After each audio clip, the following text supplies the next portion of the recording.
Mugamba mutya mwenna abali ku channel yaffe eyitibwa Kyayiti YouTube channel yaffe kyembasaba mugende mu maaso n'ogyegattako kigenda kuba kirungi n'ekirala likinga video kati olunaku leero njagadde mbawe ku ddagala lino erigenda obbayamba mwenna omwami n'omukyala. Eddagala lino ligenda bayamba singa obeera olina omuntu wo ng'omuntu oyeebuzaabuza takufaako muyinza okuba gwe omwami ng'olina omukyala wamukwana naye nga takufaako ng'omukyala oyo akubuzaabuza nga yogeza kirimi naawe omukyala oyinza okuba olina omwami ng'omwami yakukwana nga yamala okwagalako n'amaani akwekyangirako naba nga takyakufaako nga yakwerabira. Kati nkwetidde eddagala lino ligenda kukuyamba. Eddagala lino lyakusiigibwa mu ngalo n'ogenda n'okwatamu oyo omuntu gw'oyagala ajja kuba omuntu oyo akomyawo omutima, ajja kuba akomyawo omutima gwe eri gy'oli. Eddagala lino baliyita Ssemazigankata. Njagala olinoonye bulungi singa obeera olifunye, njagala olikolemu ensaano bulungi nnyo. Kati bw'omala oddikolamu ensaano eyo, ensaano osobola ogigatta mu bizigo singa obeera osobodde, oba tosobodde giteeka mu bizigo gireke nga nsaano. Bw'ofuna akadde n'omanya nti kati ngenda kusisinkana muntu wange oba ngenda kusisinkana musajja ono oba omukazi ono, nkusaba oddire ensaano eyo ogyesiige bulungi nnyo mu ngalo.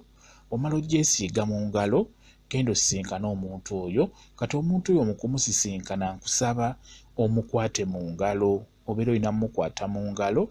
Kati w'omukwata mu ngalo jjukira mu ngalo omwo engalo zo wasiizeemu eddagala liri lye bayita Ssemazigankata walisiizeemu.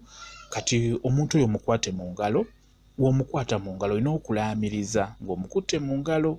Olina kulaamiriza ng'olamiriza ng'oyogerera mu mutima gwo. Olina kwogerera mu mutima gwo, olina kulaamiriza bw'oti. Okuva n'olwaleero neezingaako era nkuzingiridde muno mu ngalo zange 10.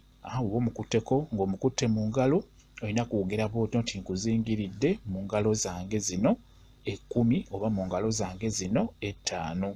Okitegedde bulungi nnyo, kigenda kuba kirungi nnyo. Omuntu oyo ogenda kuba omaze omusika omutima gwe era ebirowoozo agenda biteekawo.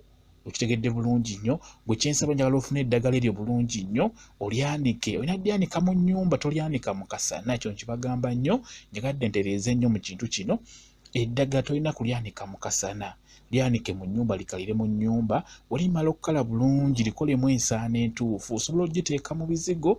Kati oba ogitadde mu bizigo, ebizigo ebyo osiiga mu ngalo ng'ogenda okusisinkana omuntu oyo gw'oyagala okugamba ebigambo ebyo. Okitegeera, osobola ogikolamu ensaano n'ofuna w'ogitereka. Kati oba ogenda kusisinkana omuntu oyo, ensaano eyo ogisiiga mu ngalo bulungi nnyo, ogiteeka mu ngalo n'ogenda n'okwata omuntu oyo mu ngalo, oba omukyala oba omwami, omukwata mu ngalo nga bw'olaamiriza ebigambo ebyo bye nkugambye.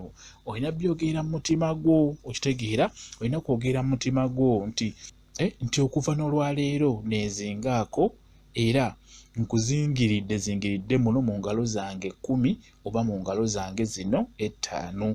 Kiba kiwedde, omuntu oyo ogenda kuba omaze omusika omutima. Eddagala eryo lye bayita Ssemazigankata, eddagala lino likola nnyo era ogenderera nnyo ebigambo.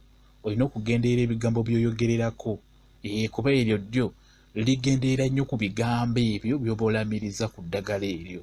Ssemazigankata agenda kuyamba bulungi nnyo. Njagadde nsooke nkababuulire bwe kityo bwe kiri. Mbaagala nnyo mmwe mwenna abali ku channel yaffe eyitibwa Kyayiti YouTube channel yaffe kyembasaba mugende mu maaso n'ogyegattako kigenda kuba kirungi nnyo. Mubeere bulungi, mweraba.